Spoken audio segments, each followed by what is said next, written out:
ইমান বেয়া লাগিছে মানে ইয়াত এটা বোলে ঘৰ আছিলে আৰু এই তলতে বোলে এই ঘৰটোৰ মুৰব্বীজনৰ ডেড বডিটো পৰি আছে। ভাবক কেনেকুৱা লাগিব। আমি আহিছো এতিয়া নেপালী খুটিতকে অলপ আগলৈ। এডোখৰ হৈছে নাগিনীমুৱা, য'ত আমাৰ এই ইমান যে বলীয়া বানটো আহিছিলে সকলোখিনি ধ্বংস কৰি পেলালে। এই উৎপত্তি স্থলটো ক'ৰ পৰা পানী আহিছিলে, এই নাগিনীমুৱাতে একদম পানী উৎপত্তি হৈছিলে, য'ত মানে শিলবোৰ খান্দি খান্দি ডাঙৰ ডাঙৰ গাঁত কৰিছিলে, য'ত কয়লা খান্দি খান্দি পাহাৰবোৰ ডাঙৰ ডাঙৰ গাঁত কৰিছিলে, যি ৱাটাৰ বোমৰ কাম কৰিছিলে। সেই জেগাডোখৰ হৈছে এই পাহাৰটো দেখিছে নহয়, এই পাহাৰটোৱে নাগিনীমৰা, এডোখৰ নাগিনীমৰা বুলি কয়। আৰু এইটো হৈছে নাগালেণ্ডৰ পাহাৰ। আৰু চাওক সকলো এতিয়া নেপালী খুটিৰ পৰা গুচি গৈছে, কিন্তু কোনডোখৰত পানীটো উৎপত্তি হৈছিলে, কোনডোখৰত এই ধ্বংসৰ যজ্ঞৰ আৰম্ভ হৈছিলে সেইটো গম নাপায়। আৰু আমাৰ গোটেই গাঁৱৰ আমাৰ খুৰীসকল, আমাৰ বাইদেউসকল, সকলো আমাৰ গাঁৱৰ মহিলা সন্থাৰ লগত আজি মই আহিছো। আৰু এইটো হৈছে নগা পাহাৰ। এইপিনে বৰষুণ দি আছে, ওপৰত বৰষুণ দি আছে, আৰু এনেকুৱা বতৰটো বহুত বেয়া। আৰু বতৰটো বেয়া কৰা বুলি ক'লেই মানুহখিনি এটা ভয়ে একদম খাই থাকে। চাওক এইখন হৈছে নৈ, এই পাহাৰৰ পৰা উৎপত্তি হৈছে আৰু এইপিনেদি গৈ পানি একদম ডাইৰেক্ট এইফালে নেপালী খুটিত ভাঙি চব চাৰখাৰ কৰি পেলালে এইখন। চাওক ইমান এটা বেয়া পৰিস্থিতি হোৱাৰ প্ৰধান কাৰণসমূহৰ ভিতৰত হৈছে এইটো এটা কাৰণ। কাৰণটো হ'ল কি, এই শিলবোৰ দেখিছেনে? এই শিলবোৰ পাহাৰ খান্দি খান্দি, পাহাৰ কাটি কাটি গোটেই এটা পাহাৰখনৰ ভিতৰতো সুৰংগৰ সৃষ্টি কৰি পেলালে। আৰু সুৰংগৰ সৃষ্টি কৰাৰ ফলত তাত বহুত বেছি পৰিমাণৰ পানী জমা হৈ থাকে, আৰু পানী জমা হোৱাৰ ফলত ওপৰৰ পৰা মাটিখিনি খহি আহি পানি আমাক এটা ৱাটাৰ বোমৰ সৃষ্টি কৰি দিলে। আৰু সেই ৱাটাৰ বোমটোৱে আমাৰ গোটেই উজনি অসম, আমাৰ অসমখন, নেপালী খুটি, শিৱসাগৰ, নাজিৰা, যোৰহাট, এই সকলোবোৰ জেগা ধ্বংস কৰি পেলালে। চাওক এইবোৰ গোটেই শিল পাহাৰ খান্দি খান্দি অনা ফল এখন পাহাৰ। আৰু পানীটো উৎপত্তি হোৱাৰ কাৰণ এয়াই, আৰু সেইখন পাহাৰ নগা পাহাৰ। স্থানীয় যুৱক এজনে ক'লে এই পলসৰ তলতে বোলে এটা মৃতদেহ আছে। আৰু ইয়াত যে এটা সপোন আছিলে, ইয়াত এখন যে ঘৰ আছিলে, কোনে ক'ব? এখন কাৰোবাৰ সপোনৰ ঘৰ আছিলে। ইয়াত গোটেই নিজৰ মাক দেউতাক, নিজৰ অতীজৰ পৰা যিখিনি ইয়াত পুৰুষে বাস কৰিছিলে, তাত এইটো এটা ঘৰ হয়। মই মানে ক'বলৈ মোৰ ভাষা নাইকিয়া হৈ গৈছে। যুৱকজনে ক'লত ইমান বেয়া লাগিছে মানে ইয়াত এটা বোলে ঘৰ আছিলে, আৰু এই তলতে বোলে এই ঘৰটোৰ মুৰব্বীজনৰ ডেড বডিটো পৰি আছে। ভাবক কেনেকুৱা লাগিব। মানে মই ক'বলৈ ভাষা নাই। আপোনালোকে যদি নিজ চকুৰে স্বচক্ষুৰে যদি নেদেখে, তেতিয়া আপোনালোকে অনুভৱ কৰিব নোৱাৰে। চাৰিওফালে ইমান বেয়া গোন্ধ। মই মাস্ক এখন লৈ আহিছো, গাড়ীতে থাকি আহিলে, কিন্তু এতিয়া মই এনেকে ল'ব লগা হৈছে। অকল যে মানুহৰে মৃতদেহ নহয়, গোটেই জীৱ জন্তু, মানে কিমান অসংখ্য মৃতদেহ। আৰু কাৰোবাৰ একেবিলাক সপোন ছাৰখাৰ হৈ গ'ল এই পলসৰ তলত। আজি আমি নেপালী খুটিত যিফালেই চাওঁ, নেপালী খুটিৰ চাৰিওফালেই কেৱল বানে ধ্বংস কৰা অৱশিষ্টসমূহ। চব মানুহৰ কিমান দুৰৱস্থা হৈছে। এইখনে হৈছে বানে একেবাৰে ধ্বংস কৰি পেলোৱা নেপালী খুটি। তেনেকুৱা অৱস্থা হৈ আছে। এতিয়াও পানী অকণো শুকোৱাৰ নাম লোৱা নাই, ইমান দিন হৈ গ'ল আজি।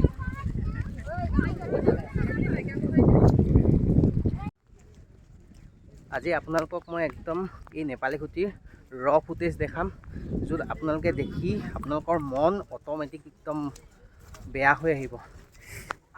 কি অৱস্থা হৈছে চাওক দেখোন।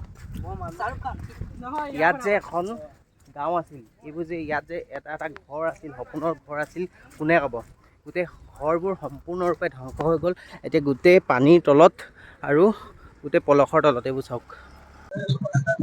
আৰু এতিয়া এই অৱস্থাবোৰ দেখি আমাৰ চৰকাৰখন এতিয়া মানে আজি 2-3 সপ্তাহ যোৱাৰ পাছত মাত মাতিছে যে আমাৰ এই যে অসমৰ মানুহখিনিয়ে যে, আমাৰ জুবিন দেশৰ মানুহখিনিয়ে যে এই মানুহখিনিক অলপ সকাহ দিবৰ কাৰণে উঠি পৰি লাগিছে সেই বান হোৱাৰ দিনাৰ পৰা। এতিয়া ভাবি চাওক, তেখেতলোকে চৰকাৰে কৈছে যে এতিয়া সেইবোৰ কাম কৰিব নালাগে বোলে, বন্ধ কৰি দিয়ক। আজি ইমান দিনে 2 সপ্তাহ 3 সপ্তাহ ক'ত আছিলে? চাওক এইবোৰ কি পৰিস্থিতি হৈ আছে চাওকচোন বাৰু। চাৰিওফালে গোটেই ধ্বংসৰ যজ্ঞ, ধ্বংসলীলা। গোটেই এইবোৰ দেখিছেনে? এতিয়া কিমান পলস, এআঁঠুলৈকে পলস। আপোনাৰ ঘৰটো কোনটো আছিলে? ঘৰ ইয়াতে নাই, সেইখিনি আছে। সেইপিনে আছিলে ঘৰ আপোনাৰ কিমান কি ধ্বংস কৰিলে? একো নাই আমাৰ, একো চব শেষেই হ'ল আৰু কি চব শেষ কৰি পেলালে। এতিয়া আপোনালোকে ক'ত আছে, খোৱা বোৱা কি মানে এই পাই আছো, সেইকেইটা খাই আছো। এতিয়া আছে ক'ত, থকা মেলা ক'ত হৈছে? এই ৰাস্তাত। আৰু ঘৰ দুৱাৰ এতিয়া বনোৱা মেলাটো কি হ'ব বুলি ভাবিছে? এতিয়া বনাব লাগে আৰু ৰাইজে কি কৰে, এতিয়া আমিনো কি কম আৰু। আপোনালোকৰ ঘৰটো সম্পূৰ্ণৰূপে শেষ হৈ গ'ল?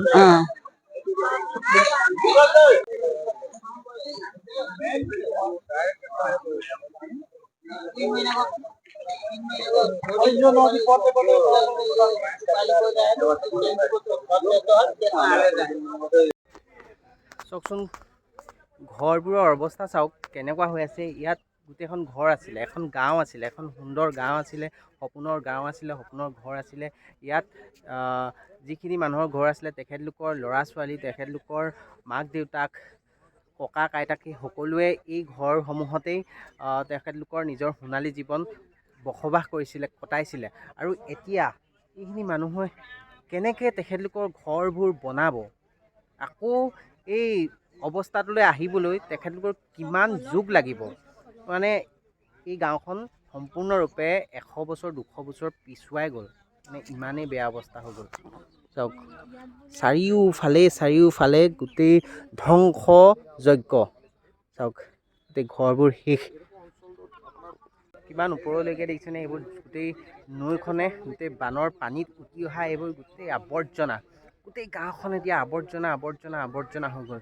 মানুহখিনিক এতিয়া বৰ্তমান সময়ত মানুহখিনি সম্পূৰ্ণ অসমৰ ইমূৰৰ পৰা সিমূৰলৈকে মানুহখিনি আহি পানি অলপ সকাহ দিবলৈ চেষ্টা কৰিছে, কিন্তু যেতিয়া এই মানুহখিনিও আহিবলৈ এৰি দিব, তেতিয়া এই মানুহখিনিৰ অৱস্থাটো কি হ'ব? মানে কি মই বুজি পোৱা নাই, মানে কেনেকুৱা এটা অৱস্থা হ'ব যদি আপোনালোক নিজ চকুৰে নেদেখেহি। তেতিয়া আপোনালোকে এই মানে ইমান দুখৰ এই দৃশ্যটো অনুভৱেই কৰিব নোৱাৰিব। চাৰিওফালে ধ্বংসযজ্ঞ, শেষ মানে একেবাৰে শেষ। কি ধনী কি দুখীয়া সকলোখিনি একদম সমান হৈ গ'ল।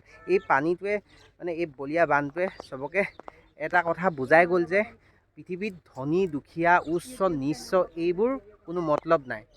প্ৰকৃতিৰ আগত সকলোখিনি সমান, ধনী দুখীয়া কোনো নাই, চব সমান। কেনেকুৱা কৰি দিলে চাওক।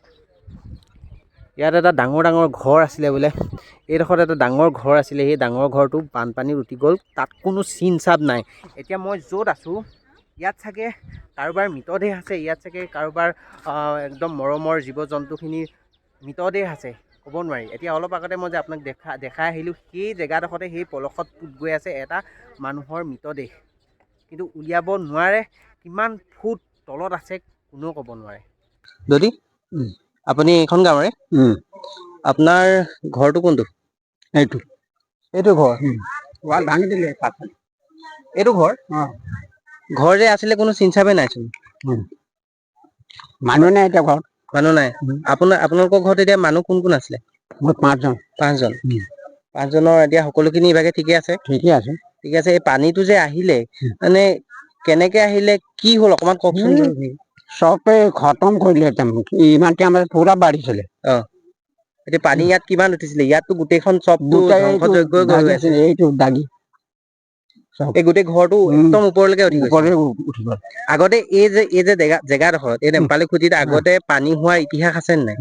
নাই আগতে আমাৰ কমিছিলে, কমটি হৈছিলে, ইমান উঠা নাই। এই ইয়াৰ পৰা আমি বুঢ়াই হলো, তেতিয়া ইমান দেখা নাই। এয়াই হৈছে এই বলীয়া বানটোৱে সম্পূৰ্ণৰূপে ধ্বংস কৰি পেলোৱা এখন ঘৰ, সম্পূৰ্ণৰূপে নিজৰ ঘৰখন ধ্বংস কৰি পেলোৱা এজন বয়োজ্যেষ্ঠ ব্যক্তি। তেখেত মানে এতিয়া দিশহাৰা হৈ গ'ল, কি কৰিব কি নকৰিব কোন না পাত্তা। মানুহখিনি এতিয়া অসমৰ ইমূৰৰ পৰা সিমূৰলৈকে মানুহখিনি আহিছে, তেখেতলোকক অলপ সাহাৰ্য দিছে, অলপ সকাহ দিবলৈ চেষ্টা কৰিছে, কিন্তু এতিয়া যেতিয়া এই বানৰ এই হেৰিটো নাইকিয়া হ'ব, বিষয়টো যেতিয়া নাইকিয়া হ'ব, তেখেতলোকৰ জীৱনটো কি হ'ব তাকে ভাবি মানে কি ক'ম।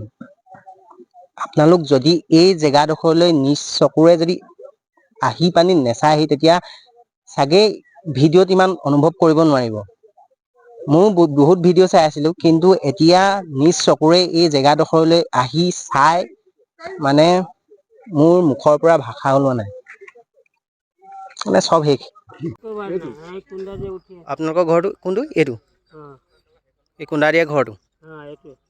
এতিয়া আপোনালোকে থকা মেলা আপোনালোকৰ পাছৰ পৰিস্থিতিটো কি হ'ব আপোনালোকে অকণমান ভাবিছেনে নাই ভবা? কি কৰিম বুলি ভাবিছেগে? কি কৰিম এতিয়া আৰু গাঁও চৰকাৰ ফালৰ পৰা ঘৰটো বনাই দিলে হয় না, আগৰ নিচিনা যেনেকৈ আছিলোঁ লাহে লাহে এতিয়া কৰিম আৰু কৰিব।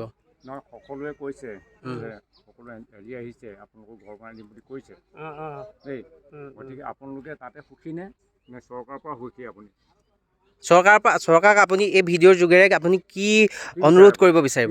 আপুনি চৰকাৰৰ পৰা আৰু কিবা সহায় দিলে এইটোৱে বিচাৰিম কিবা।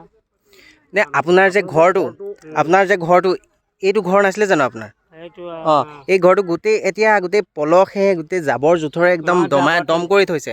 এতিয়াতো আপুনি গোটেই উৰেটো জীৱন আপুনি যি জমা পুঞ্জি ঘটিছিল সেইখিনিৰে আপোনাৰ নিজৰ ঘৰটো বনাইছিল, কিন্তু সেই ঘৰটো এতিয়া আপোনাৰ সপোনৰ ঘৰটো একেবাৰে থান বান হৈ থাকিলে। এতিয়া একেবাৰে নাই। আপোনাক কোনোবা এজনে মাটি চাটি আৰু এইটো আপোনাৰ দেখিছে কোনোবা এজনে বনাই দিবহি, বঙে বনাই দিব, এওঁে বনাই দিলে, কোনোবা এজনে বনাই দিবহি, কিন্তু চৰকাৰৰ পৰা আপুনি কি বিচাৰে? চৰকাৰৰ পৰা কি বিচাৰিম আৰু কিবা দিলে ঘৰটো দিলে ভাল হ'ব, ঘৰটো দিলে ভাল হ'ব, ঘৰ এটা বনাই দিলে ভাল হ'ব, আপুনি সেইটো ভাবে? ঘৰটো বনাই দিলে ভাল হ'ব। এই মানুহখিনিৰ কাৰণে, এই সম্পূৰ্ণৰূপে দিশহাৰা মানুহখিনিৰ কাৰণে আপোনালোক চৰকাৰে কিবা এটা নিশ্চয় কৰিব লাগে বুলি আমি ভাবোঁ, নে কি কয় দাদা? নিশ্চয় নিশ্চয়। এনেকুৱা এই সম্পূৰ্ণৰূপে দিশহাৰা হৈ গ'ল, তেখেতলোক 100 বছৰ 200 বছৰ একদম পিছুৱাই গ'ল।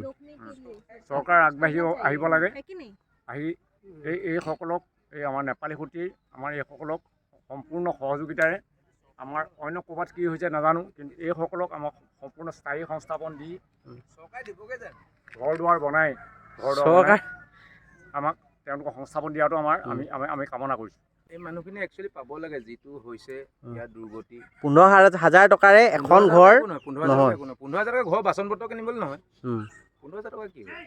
আপোনাৰ মতে, আপোনাৰ নিজৰ একদম অপিনিয়ন, আপোনাৰ অপিনিয়ন, আপুনি কি বিচাৰে? দৰকাৰ হ'লে চৰকাৰে নিজে নিজে এটা ঘৰ বনাই দিয়ক, ঘৰৰ গোটেই জীৱিকাবিলাক ঘৰ চলিবলৈ যিখিনি বস্তু লাগে, সাহায্য লাগে, সেইখিনি দি দিয়ক। তেওঁলোকে নিজে বনাওক, পইচা দিব নালাগে, 10 লাখো দিব নালাগে। যদি 5 লাখতে তেওঁলোকে চব বস্তু দিব পাৰে, তেনেকুৱা কৰক। কথাটো তেনেকুৱা ধৰণৰ হয়। আৰু এটা কথা হয় না, চাওকচোন বাৰু, এতিয়া অসমৰ ইমূৰৰ পৰা সিমূৰলৈকে মানুহখিনি আহি আছে, এই টপিকটো যেতিয়া মানে গৰম হৈ আছে বুলি কৈছে দেই, একদম আমাৰ হেৰিয়ত গৰম হৈ আছে, নাম ওলাইছে, যেতিয়া এই টপিকটো যেতিয়া একদম মাৰ পৰি যাব, তেতিয়া এই মানুহখিনিৰ অৱস্থাটোতো এনেকুৱাই হৈ থাকিব। তেতিয়া এই মানুহখিনি দিশহাৰা মানুহখিনি ক'ত যাব? এতিয়া সেই হৈ থাকোঁতেই চৰকাৰে কিবা পদক্ষেপ ল'ব লাগে, উচিত পদক্ষেপ যিটো দিব লাগে, নে কি কয়? নহয়, ইয়াৰ পিছত আৰু মেডিকেলৰ দৰকাৰো হ'ব। মেডিকেল দৰকাৰটো হ'বই। কিন্তু চাওক, এতিয়া মেডিকেল টিম আহিছে, এনেই থুলমূলকৈ কিবা এটা ব্যৱস্থা কৰিলে নহ'ব, কাৰণ এতিয়া যিটো অৱস্থা হৈছে, এই বানপানী যোৱাৰ পাছত যিটো অৱস্থা হৈছে, চাৰিওফালে গোন্ধ, চাৰিওফালে মৃতদেহ, নহয় জানো?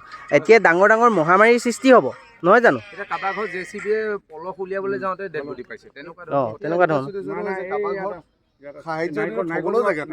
থ'বলৈ জেগা নাই। ক'ত থ'ব? এতিয়া নিজৰ সম্পূৰ্ণ ঘৰখনেই নাইকিয়া হৈ গ'ল। এনেকুৱা হৈছে, কিন্তু চৰকাৰে নিজৰ ফালে পদক্ষেপ লৈ পিনি নিজে ঘৰটো বনাই গৈও লাভ নাই, কিন্তু যিখিনি কৰণীয়খিনি কৰিব লাগে। আৰু যাতে আকৌ এনেকুৱা বানপানী হ'লে বা এনেকুৱা অৱস্থা নহয়, যাতে চৰকাৰে কিবা এটা পদক্ষেপ ল'ব লাগে। ঘৰ দুৱাৰ বনালে বা আজিয়ে বনালে, আকৌ যদি তেনেকুৱাই হৈ যায়, আকৌ কি হেৰিটো হয়?